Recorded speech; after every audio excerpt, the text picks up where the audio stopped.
Hello and welcome to the Up Seattle podcast, your one-stop shop for all things Seattle and Washington sports. I'm your host, Tyler Cartwright, joined as always by my co-host, John Carey.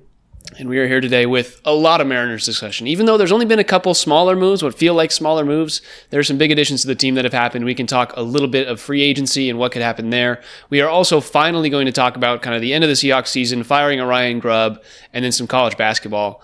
Quite the loaded pod, actually, John. Anything to say before we get started? No, let's dive in. All right, here is some Coyote Picnic.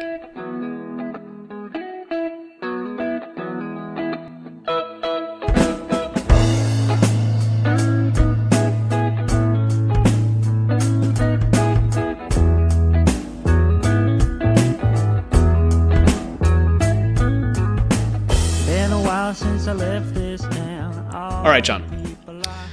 I have been trying to figure out how to start this one, whether we want to finish with Mariners or start with Mariners. I think we just start with it. I think we dive in head first, talk about the moves, talk about what's been happening, because they've made two big moves. As of recording, this is the January 15th.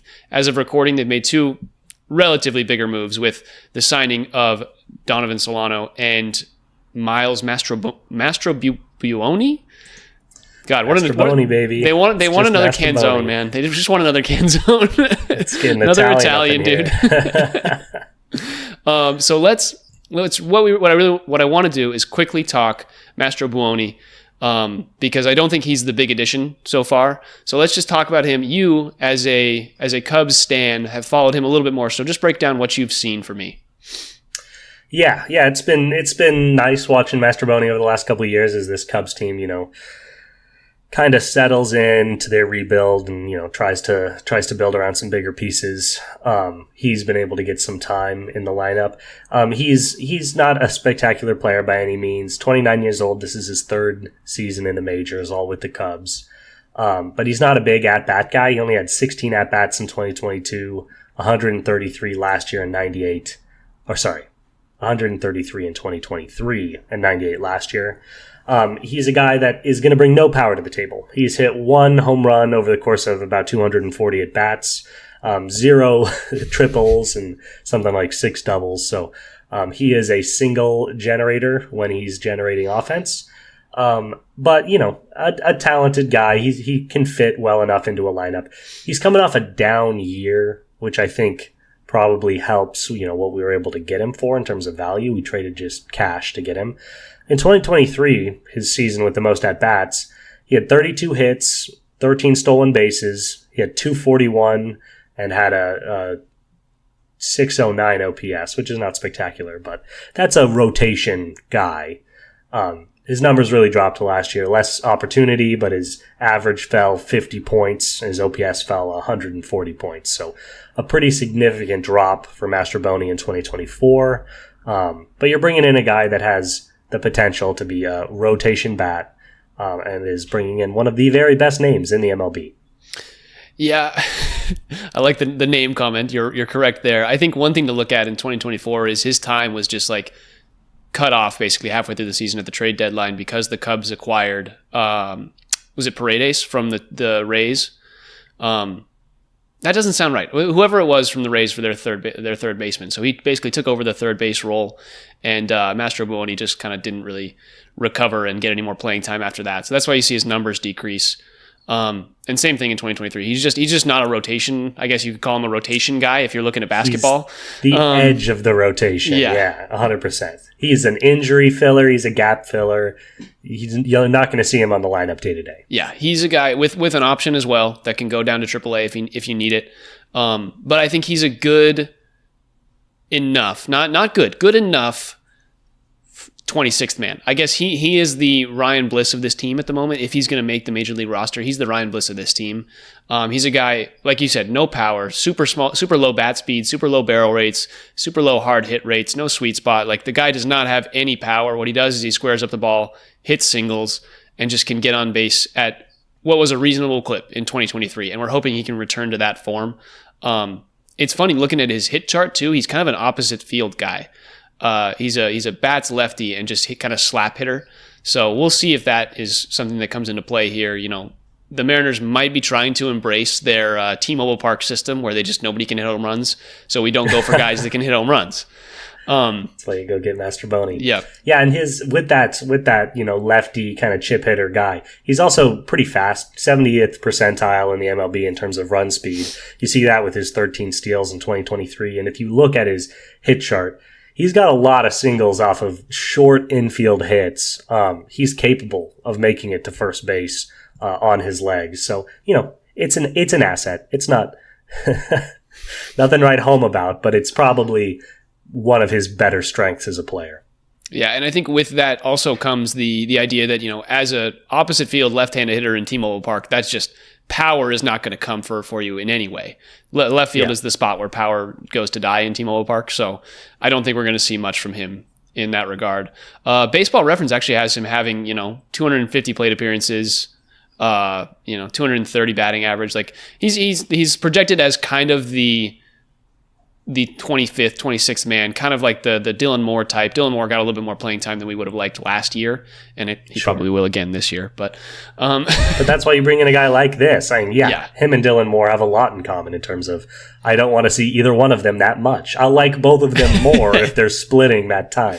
And I think in another way, it's like this guy's a lefty bat, Dylan Moore's righty, and obviously we can look at the splits a little bit for Miles and say, okay, maybe there's a world where he and Dylan are splitting time at second or third or whatever the Mariners are trying to do, but these guys will be splitting time. They will not be your everyday players, or at least I hope not. If the Mariners come out and say, hey, Master Boney's going to be our starting everyday third baseman for 2025, the fans should riot. The fans should riot. I'll find Dipoto, I swear to God.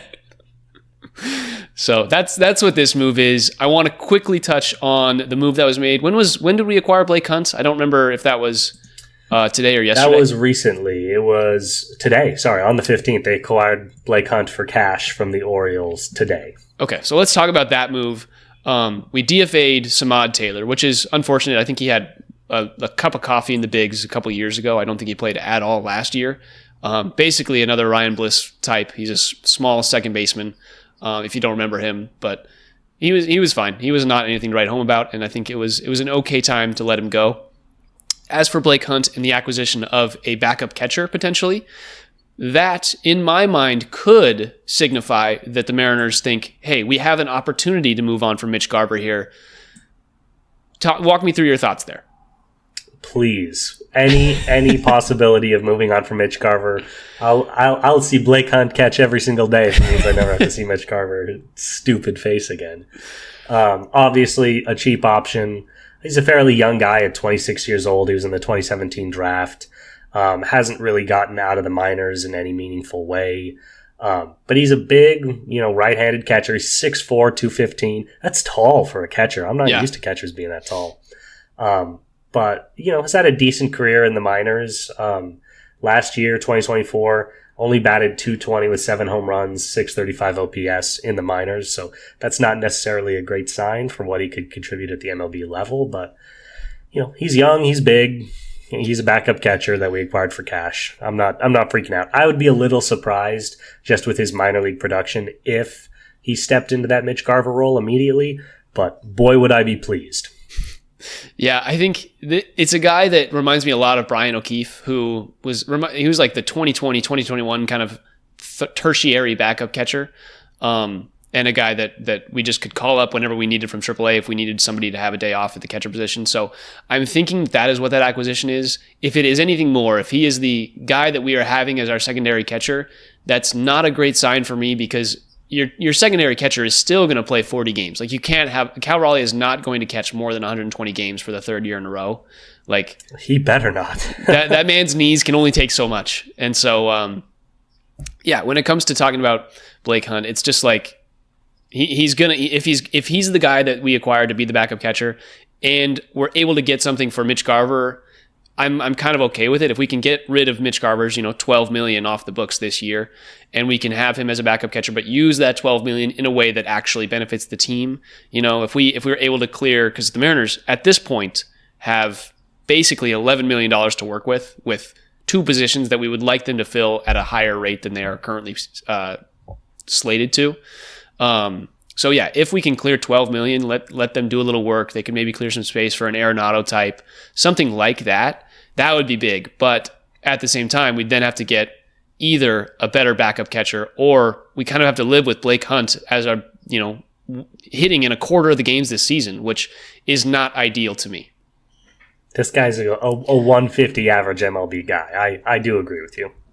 Yeah. So I think it's something to look for. It's something to think about as the offseason progresses. In terms of catchers available in the free agent market, there's really not a lot out there. You've got a Yasmani Grandal who's out there, and then it just falls off. You've got like James McCann, who I don't even think played last year, or played very minimal last year. It's just been it's slim pickings because all the catchers have been acquired or extended, whatever it is.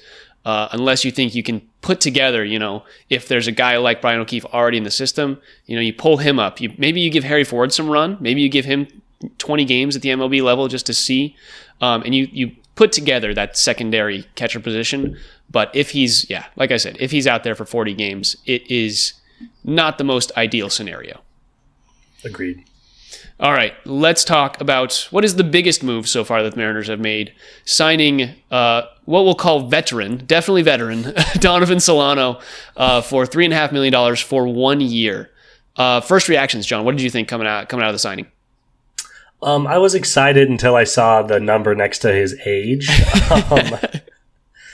I'm trying to figure out why this isn't going to be a Justin Turner situation, because I remember being very excited about Turner, and then he came in and it's like, oh man, this guy is old, and at some point it does fall off, but credit to Solano, his statistics are very, very good, particularly in the way that I like. He may not be your favorite player, but he's my favorite player. He's a guy that over his career, 11 seasons in the MLB, is a 280 average hitter.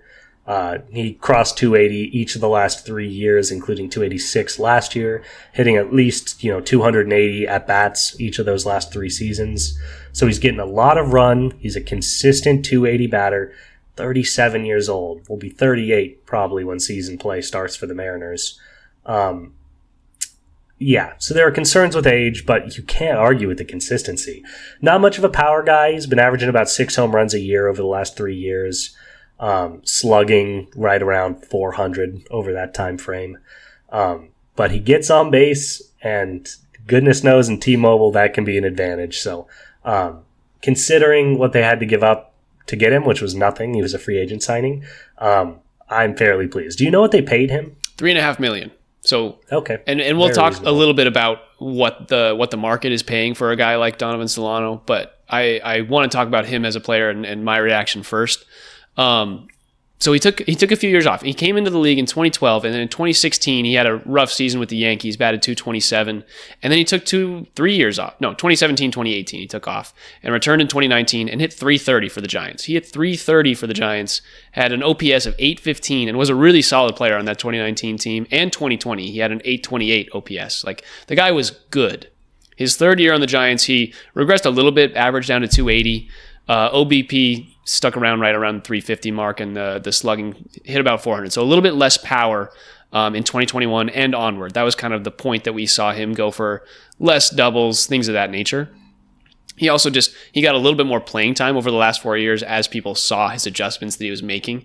And so Donovan Solano as a guy I really like, because he plays in T-Mobile Park. It's like, you look at a guy like Josh Rojas and kind of his swing, it's similar, not in the sense that their swings look the same, but like the production that they get out of their swings is very similar, except Donovan Solano is more of a like solid singles guy. Josh Rojas was a little bit more pop, a little bit more flyouts guy.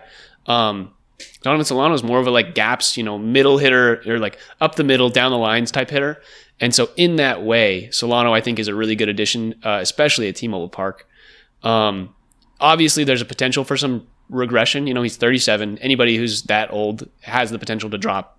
We've seen it in loads of the second basemen and DHs that the Mariners have acquired. Obviously, AJ Pollock comes to mind. Colton Wong comes to mind. All those guys. But yeah, he's still a guy who has that average capability, and and he's done it. And until he proves us wrong, I'm going to assume that he's going to come in with that level of play.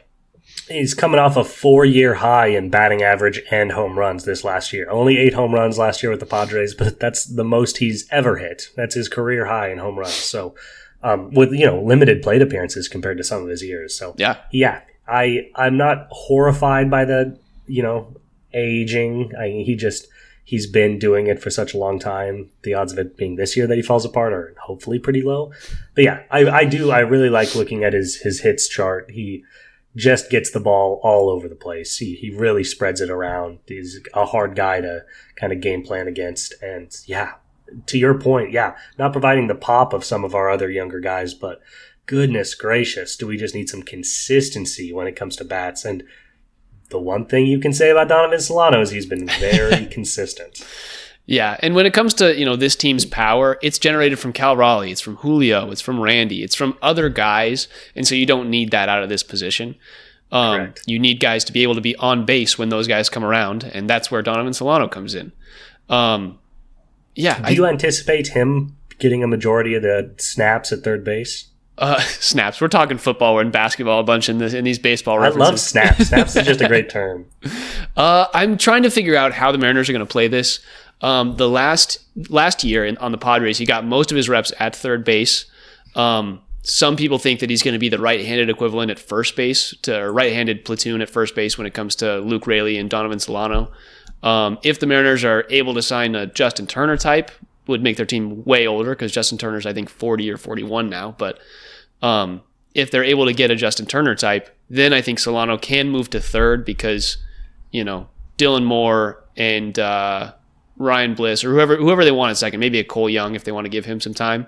Whoever they want at second can also run there. Donovan Solano is a guy that can play all three positions. He can go third, he can go second, he can go first base.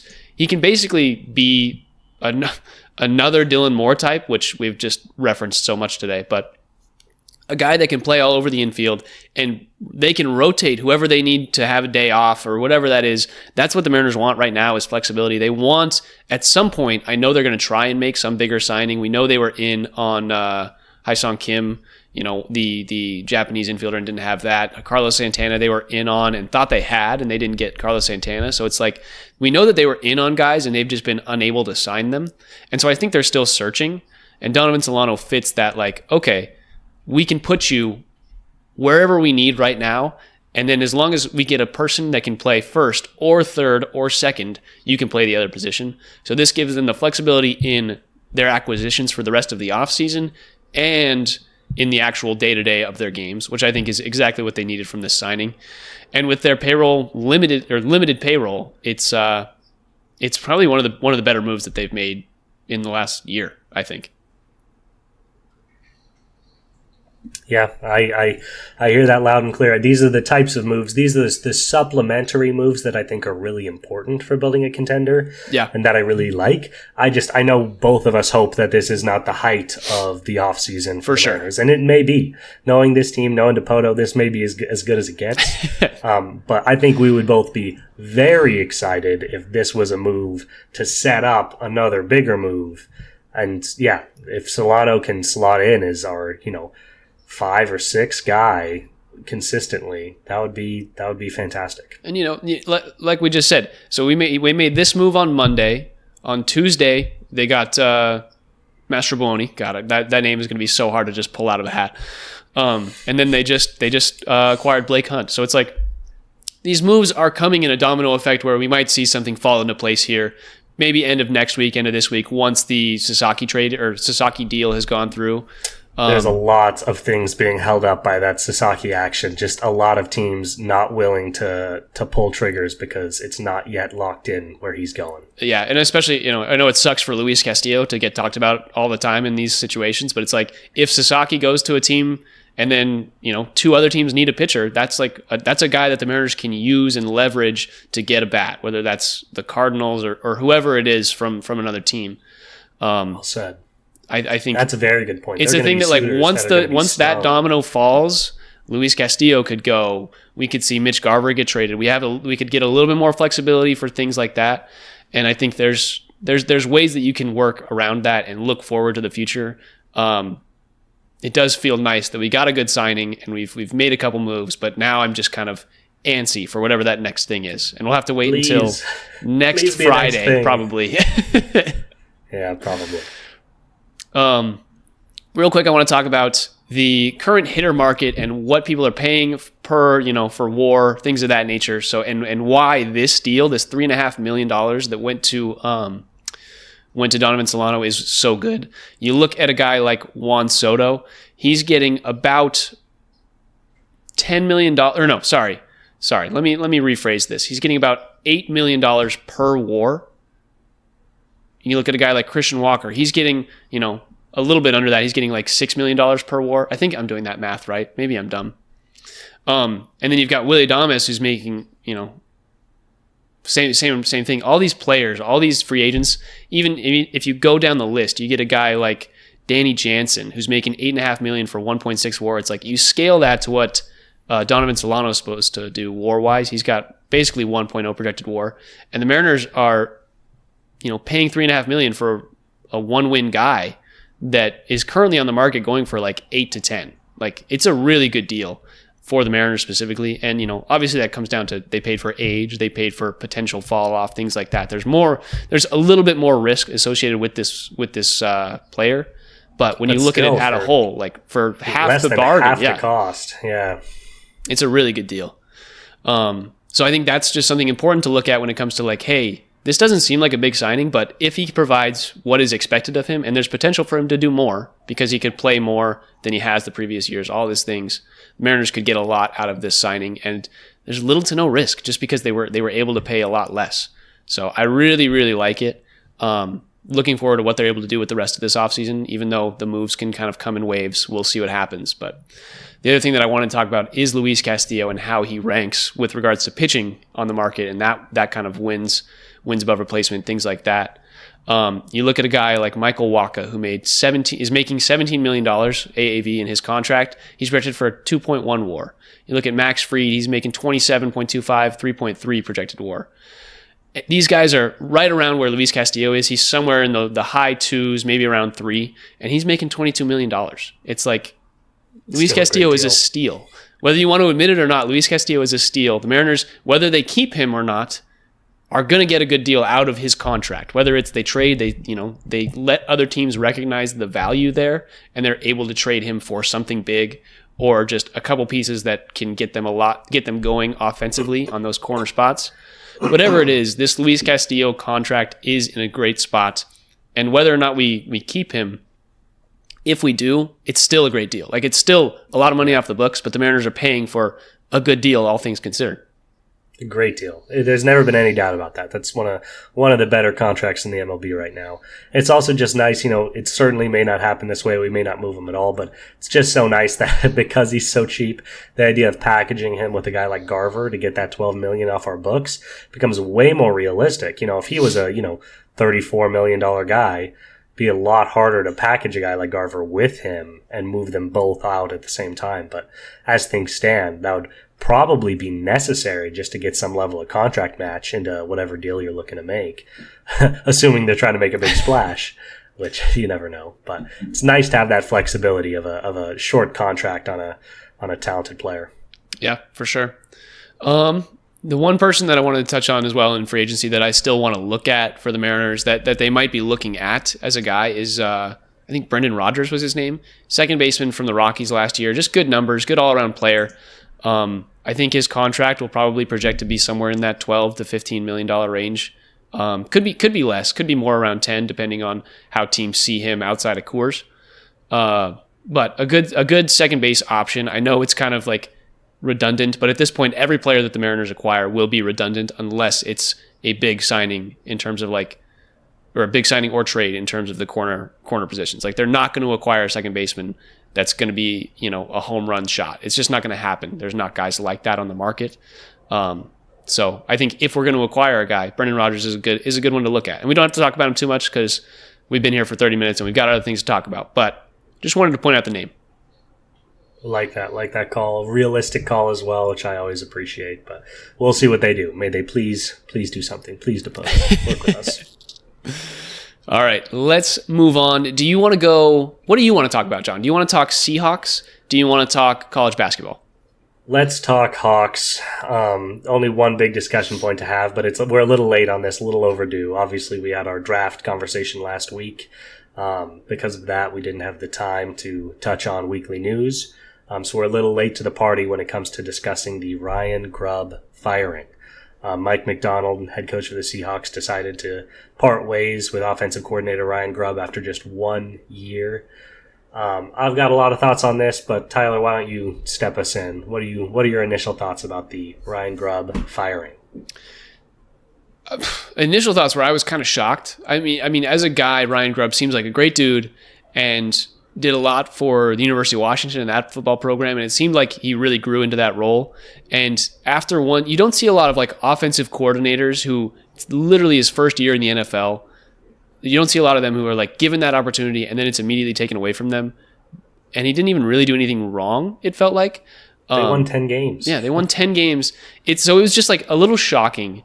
We talked about the Seahawks problems kind of all season offensively when it comes to, they were unable to establish the run game, things like that. But I was still like, give this guy an opportunity because, UW was like an air raid offense when he was there. It was Michael Penix. Like it was a different style of thing. They didn't have to run the ball. And when they did, it was effective enough because he was able to develop screenplays. And we saw that happen with the Seahawks. We'll see he was unable to really do anything with the run game because the line was just so atrocious. And so I was still like, as I said before, just shocked that happened. Yeah, those were my initial feelings as well. First year head coach and coordinator. There's no pressure. Nobody's on the hot seat. Certainly nobody's talking about firing Macdonald after his first season. Yeah. First year for both of them, they accumulate 10 wins in an up and down season. That's a success. That's a success for those two guys. I don't think there was any pressure on either of them to be forced out. And so I agree with you that I thought it was a questionable move because, like you said, Grubb built a very successful passing offense. He was, maybe it was just time, but he seems to be a big contributor behind JSN breaking out in a really real way into the NFL, which both of us are obviously very pleased about. Big part about keeping this offense, viable on paper, even though the offensive line and running game were so bad. First year, he's learning lessons. This is a college coordinator. Give him 1 year. There's no reason to think he wouldn't be better next year. And the last thing is, and this may be one of the bigger ones, is, not only did Mike Macdonald throw out a potential scapegoat, but now he's also putting more pressure on himself in his position where, say they stick together and next year the Hawks are very disappointing. Well, then he's got in his back pocket, time to fire the offensive coordinator. Don't look at me. The coaches do that shit all the time. And he gave that away. Now he chose to fire the offensive coordinator early. Now next year, if the offense really struggles, it's his fault directly because he chose to get rid of Ryan Grubb and an offense that won 10 games and showed some real signs of life. If their offense is worse next year, there are going to be a lot of eyes on Macdonald, where that would not have been the case if he would have stood pat. So career-wise, I thought it was an interesting move by Mike Macdonald. Now, playing on his side a little bit, there are aspects of this that I do understand. Understanding who Mike Macdonald is, that he's a Harbaugh guy, that he's a Ravens and Michigan football guy. He wants to build an offense that runs the football. He wants to build an offense that lives through the running game and where the passing game is supplementary. Now, that wasn't an option this last year. Grubb didn't do anything wrong with this offensive line and with this running game. It was not possible for them to be a top 10 rushing team in the NFL. It wasn't. But if that's the direction that Macdonald is trying to go, in the draft, in free agency, etc., if he's looking to bolster the line and get some running backs in here and turn the Seahawks into a rushing first team, then I do understand wanting to move away from Ryan Grubb because I don't think there's any indication that Grubb could ever really be that guy. We know who Grubb is. He wants to air raid. You and I were frustrated at times at UW with his inability to use Dustin Johnson. Dustin Johnson. That's sure. Right? I think it might be Washington. I don't remember. Or no. No. We'll remember. I'll remember it at some point. I think it was Dustin Johnson. But anyway, his inability to use some really talented running backs to great effect. He kind of leaned pretty heavy on the passing game, and it got him to the national championship. But We know who Grubb is, and if McDonald is looking at this guy and saying, hey, he's really good at his job, but this is not the team I'm looking to build, I can understand that. Yeah, and another thing is, like, it kind of makes McDonald look like a guy who's out to get wins. Like, if he thinks that something is wrong within his system, he's, this proves that he's a guy that's just going to go out and make it right. Whether he thinks that is through firing, through what if he thinks that the team needs a player, like, he's going to talk to the GM and the ownership and, make things happen. And I like it for McDonald in that regard. I do understand, like we were saying, it was kind of shocking. And but I do understand, your point of he's also a guy that probably wants to run the football, and in that sense, he's a defensive guy. Take time off the clock, give his defense time to work, and time to rest. So yeah, I think as a coaching tandem, I don't think that those two styles really gelled together. I think that was potentially what it could have been. It's just like, hey, you're throwing the ball 3 times in our drive, and we immediately have to come back on the field. Our defense is tired. It's not working for our scheme if they are not playing up to snuff. And then, they can just that can kind of butt heads a little bit if the two styles don't really match what they want to do. So I understand Mike McDonald's idea with that, but still shocking since it was the first year for Grubb.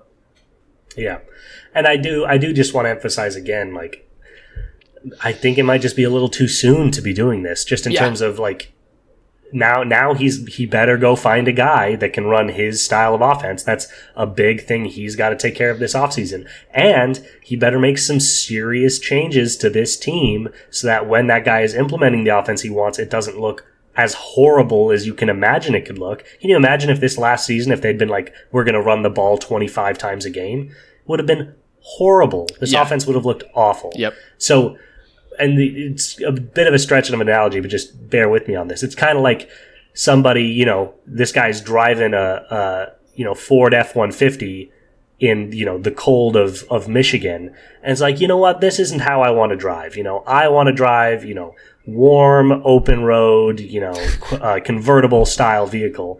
So he goes and sells his Ford F-150 and goes and buys a convertible, but are you still in Michigan or are you moving? That's kind of the point. Like, is he going to build this team with the tools necessary to be the offense that he wants to be? Because if he just hires an OC that wants to run the ball and then runs this team back, it's going to be a disaster. Ryan Grubb's offense worked with this collection of offensive talent at the quarterback and at the receivers. He made as much as I think you could make out of this flawed offense. So I do think I understand what McDonald is thinking, but he's got a big set of tasks on his list for this to make sense for next year. And I'm not certain that he can accomplish all of it. So my takeaway right now, I'll be happy to be surprised, but my takeaway is I think this was done too soon, and McDonald will regret this decision. Yeah, regret is a strong word. That's an interesting take. One thing that I do want to point out is the receivers this year had a really good season. All things considered, DK didn't have a season that was expected, but like JSN popped off this year. He had the best season of his career by far. Obviously, it's been 2 years now, but it's like he became a star this year. Gino, I think one of his better seasons, all things considered. Still had interceptions, still made mistakes, but as skill players go, it was probably their best years in a while, and especially offensively. And you can attribute that to Ryan Grubb's style offense. It's like these opportunities were given to them because of the way that they played. And for all the crap that Grubb got from DK yelling at him over the mic when he took those headphones in week 12 or whatever it was like they were still talking. There was still a discussion to be had between them, and they were all doing well. The team was performing good enough to win 10 games, be competing for the NFC West division. It's like they were in a good enough spot, and if you put a line around this team, I think there's really a chance for Grubb to have done something really great. And either way, you're still going to have to draft a line because you have the running backs, you have the receivers, you have the quarterback for the most part. You have the team that is constructed. And whether you want to run the football or you want to pass, you still have to get offensive linemen. And so the offseason plan, doesn't really change necessarily. Besides, you've given yourself another thing to do when it comes to offensive coordinator. It comes to implementing a new system under that offensive coordinator. Like you said, it's just a lot of things to do. And at the end of the day, the offseason plan for building the team is going to kind of remain the same. Yeah, exactly. And yeah, it might just add more things to that list because to your point, yeah, offensive line was already a big need. But now they probably have to improve at the running back position. I personally don't think Kenneth Walker and Zach Charbonnet are a talented enough group to be the engine of a run-first NFL offense. They're not top 10 running backs in the NFL. Especially with Walker getting injured all the time. Yeah, totally. So, I guess if Genty or something falls to the Seahawks, which I doubt will happen, but if something like that happens, maybe that's where they find their star running back. But I think not only now do they have to build the line, but they also probably have to improve at running back too. So we'll see. We'll see. McDonald, he's pleasantly surprised me as a coach so far, but this decision, I'm a little surprised. Yeah. All right. That was actually a more in-depth discussion than I thought we were going to have. We did a good job talking about that one. We're so great. These people we're good. We're great at podcasting, man. We're still learning the ropes after 3 years. All right, quick. I'm going to touch on this, John. You don't even have to say a word. The Kraken are 19-23-3, and they lost 5 of their last 7 games. They are not impressing me at all. The Kraken are still in the same spot that we talked about. They're 6th in the Pacific.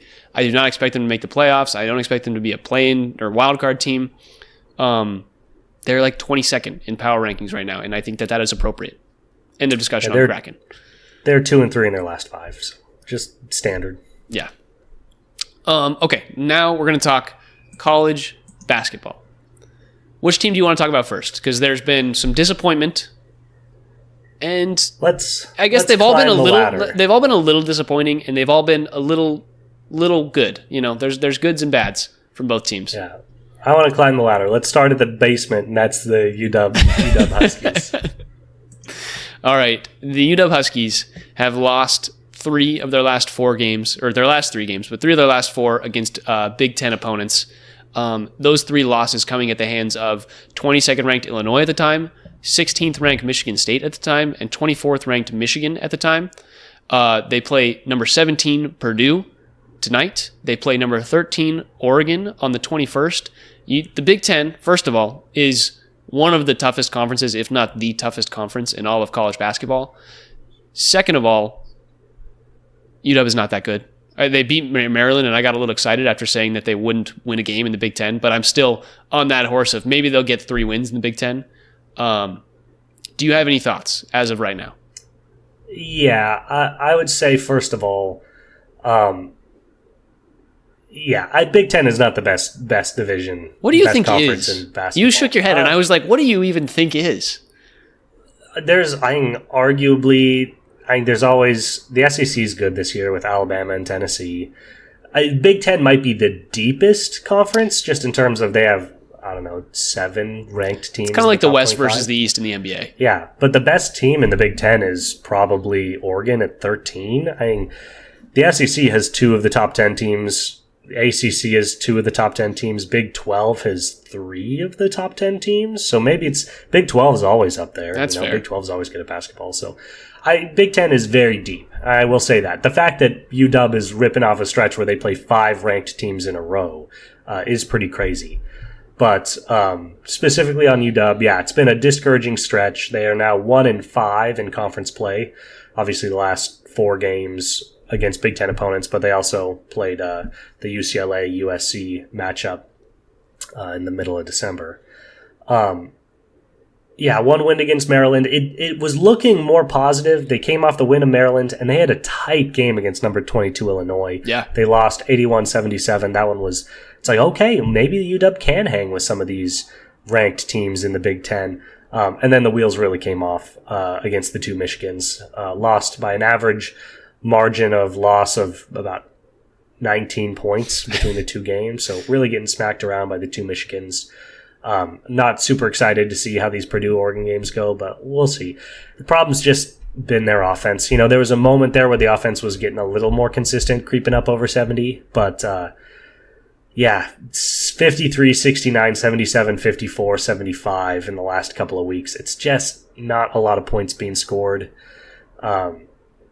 Osabor's doing his thing, I guess, but it's just, there's just not enough, I think. Not enough offense on this team. And Big Ten play is going to hurt. it's going to get better after Oregon because they won't play another ranked team until Wisconsin at the end of February.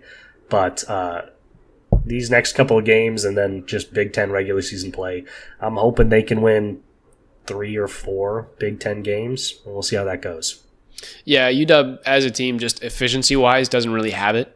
They're shooting 44% from the field, 65% from the free throw line, and 33% from three. It's just not good enough. They can't shoot threes, and especially those last couple games against the Michigan schools. Like, UW is just so, like, the Michigan State game, I think they shot 13% from the three-point line and 33% from the field. Like, it was bad. Like, this team really struggles to shoot and generate open looks. I think that is the key. Like, they're taking a lot of contested shots, whether that comes from the inability to pass or the inability to create space in one-on-one play.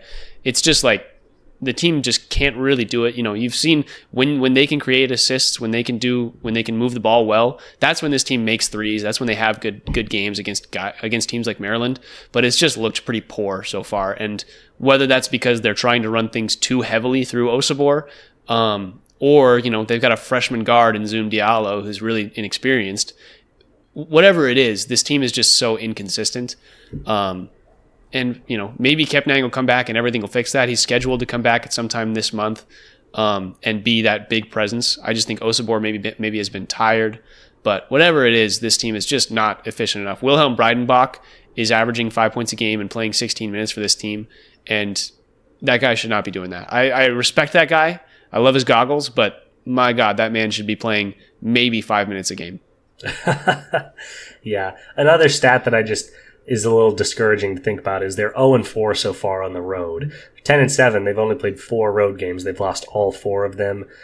Teams that can't win on the road, it just shows that typically means you're relying too much on role players who tend to be much streakier on the road. Maybe not just a lot of grit and toughness on the team to survive those road environments, but yeah, we'll be waiting on that first road win of the season, and hopefully it doesn't take too long, because I think that is one of those sneaky stats to look at for a team's resiliency, and we just have not seen it. Yeah, for sure. All right, I'm done talking about this team. I'm going to watch this Purdue game tonight and be a little upset. So, all right, moving on, let's talk a little bit about our Washington State Cougars, who have been doing decent in conference play in the WCC. They started WCC play with 3 straight wins against Portland, Loyola, and San Francisco before losing an overtime nail-biter to Pacific, 95-94. That was a really good game. Unfortunately, they came up a little bit short. And then last week, Saturday, January 11th, they came up against the indomitable Gonzaga Bulldogs, unless it's the last 2 minutes against a good team. And it was a very entertaining game. The game finished 88-75, but it was closer than it appeared. It was a 40-37 half. Gonzaga basically just came out of halftime and stretched the margin a bit, and then they just kind of fought back and forth around that 13-point line. It was a good game by Washington State. I was impressed by their defense. They were pressing almost the entire game, and their guard play was really encouraging. Nate Kalmace had 20 points and 8 assists, and then Lawan Watts, 17 points and 6 assists. Those 2 guys were really kind of carrying their offense, both with scoring and passing. And then everybody else just giving good effort, making open shots, playing good defense, getting rebounds.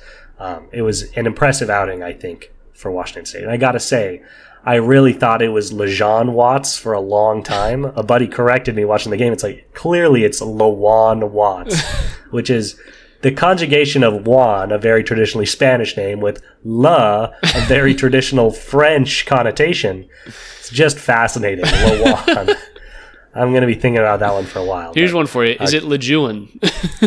It could be Lejeune, but I'm pretty sure it's Lawan. I'll talk about the Gonzaga side of that game later, but yeah, a decent start to WCC play for the Cougars. They're now 3-2 in the conference, 7-1 at home, 2-2 away, 13-5 overall. I believe that puts them at 4th place in the WCC. Both the Zags and St. Mary's remain undefeated in conference play. That's how they're down there. But yeah, some nice wins. They got a win against... No, sorry, they have not played Oregon State yet. But yeah, a good start to the year. They'll play San Diego on January 16th. They won't have another big challenge until St. Mary's on the 25th of January, so that's one to keep your eyes open for. But otherwise, yeah, decent start. We're not going to hold the Zag loss against them. They're getting into the hearts of WCC play. They won't play the Zags again until the 19th of February, so we'll get a much better idea of who this Washington State team is and where they stand in this WCC pecking order after the next couple of weeks. Yeah, I would agree with all those things. And one note as well: Cedric Coward, the one of their point guards, he's come back, I think, from injury. I don't know if he hasn't played a lot or if he is returning, but he was averaging 17.7 points a game in his 6 games. And so whenever they can get him back, or if I don't know if he was playing. I need to check that Gonzaga stat line. But he's a big part of this team, and so as a team, as a collective in their point scoring, he's just super efficient when it comes to, he's shooting 56% from the field, 40% from 3, 80% from the free throw line. Like, that's a guy that's playing very, very well. And so if they can get him back, it looks like he was not playing and hasn't played for a little while. If they can get him back, this team looks a lot more different and a lot more potent. Calmeese has really had to step up in his absence. And so when it comes to that, I like where this team could go. I don't know if he's going to come back, but I'll have to check the injury status for him. But this team, honestly, outperforming where I thought they would be, all things considered, with the new coach and everything that happened this offseason. Getting the guy from Eastern has been nice for him. Definitely. Yeah, well said. All right, and we make it at last to the top of the ladder of Washington team basketball, and that is the Gonzaga Bulldogs. Gonzaga has climbed from 18 in the nation up to 16 with 2 wins in the last week. The first against San Diego was just a really nice offensive performance. They kind of beat the bridges off San Diego, and it was Ben Gregg with a career-high 23 points, 3 for 3 from 3. Finally love had to a see day. That from Ben. just hit your threes, Ben. God, we love you to death, but please just hit your threes. Graham Ike had an impressive 15 points and 19 rebounds. Love seeing him be, I guess it's WCC play, but love seeing him bully some of these smaller bigs. Nemhard had the good old 11 and 11, obviously the second being assists. And Caliph Battle, 4 for 9 from 3 to get 21 points. We really need his 3-point shooting. I would love him to take 8 threes a game. No issue with that at all. So good to see that. And then, like I said, the much tighter game against Washington State. That first half was a defensive battle. It loosened up a little bit at the end, but particularly the first 12 or so minutes was just a defensive show between those two teams. Scoring was really low. And then, the lids kind of came off the baskets. But offensively, another good game for Graham Ike, 21 points. Nolan Hickman had I was watching this with 5 other Zags, and we all agreed it was his best game of the season. Really broke out of a nasty slump that he's been in. 19 points, 7 of 10 from the field, 5 of 8 from 3, and some pretty good defense. I am a Nolan hater. I've said many bad things about Nolan, and they won't be the last, but credit where it's due. He was probably our most important player against Washington State. Other than that, just a real smattering. Huff had 10 points, Caliph had 10, Nemhard had 9, 11 from Gregg. Nobody else really blew me away, but just a good team win, particularly starting that second half to create a little bit of separation. So nice for Gonzaga, 2 straight wins. They got Oregon State coming up tomorrow. I'm actually going to be at that game in Corvallis, repping the Zags. Gonna see if I can get beat up by a couple of Beavers. And then, they'll play Santa Clara and then Portland and then Oregon State again. So the double Beaver in just 4 games. And then St. Mary's February 1st will be hopefully our only real challenge in WCC play. So good little stretch here by the Zags. I'm happy to see them already climbing their rankings despite, beating up on 2 pretty subpar teams. Just speaks to, they had probably the hardest non-con schedule of any team in the nation. And now they just get to sit back and stack wins while everyone else starts playing hard games and losing. So wouldn't be shocked to see the Gonzaga creep up around the top 10 by the end of the season. I might be a little surprised if they break in, considering they probably won't get another ranked win the rest of the year. But they should be right up around there and, jostling for a 3-4 seed somewhere in that range. Yeah. I mean, they've looked pretty good in the WCC, and what I've really not enjoyed, I haven't really been watching them, but efficiency-wise, they've just been scoring at least 80 points a game. Recently, they've been getting up to about 90. Like, if they can be as efficient offensively as they have been in the WCC against, better opponents later in the season when it comes to the tournament and things of that nature, it's like this team has a really, really, really high ceiling, and if they can do that scoring-wise, they should be able to compete with anybody. The real key will be not regressing defensively. You saw it in the game against UCLA. You saw it against UConn. It's like when they're dropping 60 or 70 points, this team really struggles. So it's efficiency-wise and just making sure you're maintaining your scoring. And then if they can figure out defensively, like they struggled a lot. They're still struggling, I guess, even when it comes to WCC play. Like if you're giving up 80 points to San Diego, that's a little bit of a concern for them. They won 89-82 in that Pepperdine game. That one was close. There was one guy who had 35 points on him, I think. So that was just a different type of game. But they just need to be more efficient defensively and just better. We'll see how that plays out when it comes to March. But for now, I'm just enjoying seeing them stack wins, enjoying seeing them score. They've been good. Yeah. And to your point, you said it well. Obviously, our defense needs to be better against some of these subpar teams, but offense is where we lose the game. In all 4 of our losses, once again, we've got the best 4 losses in college basketball between UConn, Kentucky, West Virginia, and UCLA. But in all 4 of those losses, we failed to hit 80 points in regulation. Obviously, Kentucky, we ended up losing 90-89, but that was because it went to overtime. In all 4 of Gonzaga's losses, they have failed to cross the 80-point threshold. In every other game this year, I'm just running through it real quick. Every single other game this year, they have crossed the 80-point threshold. So that's it. They're undefeated when scoring 80 or more points, and they have not won a game where they score less than 80 points. So pretty clear what the line of demarcation is for this team. They need to keep their offensive efficiency up. And yeah, better defense, always good. Yeah, and those of you basketball heads that are trying to figure out why that is, why they're still winning when they score 80 points, it's just because the other team has to take the ball out of the net. If you score, it does not give the other team an opportunity to run on you. They don't have an outlet pass. They have to take the ball out and give it to the point guard. They have to figure things out. Like the more you're scoring, the harder it is for them to set up transition offense. They have to go into their half court set, whatever it is. Just basketball 101. Obviously, there's a threshold when it comes to scoring 80 points in college basketball is good. But if you think about it, just like for this Gonzaga team, they're slowing the other team down, which is the other major factor for them to compete. That's well said. That's actually basketball 102. Basketball 101 is the team with the more points wins. Having more points will be more likely to lead to wins. But that's your point is well taken, and is a good expansion on the simple fact that more points does mean you're more likely to win. But yeah, that's a good one. All right. Anything else, John? We did it. We are sub 1 hour. We're sub 1 hour, and it might be the first time in a year. Oh, sweet relief. It's been bad when I was looking at the clock. It's like, have we been going for like half an hour? And it's 50 minutes. It's like, no, this is perfect. This is how it should feel. Let's get out of here before we blow our luck. All right. For John Carey, I'm Tyler Cartwright. This has been the Sound Up Seattle podcast. If you enjoyed this episode of Sound Up Seattle, please feel free to give us a follow on Spotify, Apple Podcasts, wherever you get your podcasts. We're also on YouTube. Check us out there. We just did a Seattle Supersonics mock draft for this 2025 offseason, and we'll be doing that next year if they're not around, but we'll still do a mock draft, especially if they are around. It'll be way more important. But we just did that last week, and that was super exciting. We're popping off on YouTube right now, which has been cool. You can find us. You can email us your questions, comments, or concerns at soundupseattle@gmail.com. TikTok will be leaving supposedly in 4 days, so don't worry about that. But you can find us on Instagram and Twitter at SoundUpSeattle, all lowercase, all one word. You can find me, Tyler, at TyCart50. Everywhere is important. And you can find John in Corvallis, eating spiced tots and drinking enough beer to sink a ship. Oh, are you going to the Beaver Hut? Or are you going to McMinimans? I'm definitely going to McMinimans. I have no interest in the Beaver Hut. You don't want the $2 burgers? That's a grad school memory I'm happy to keep in grad school.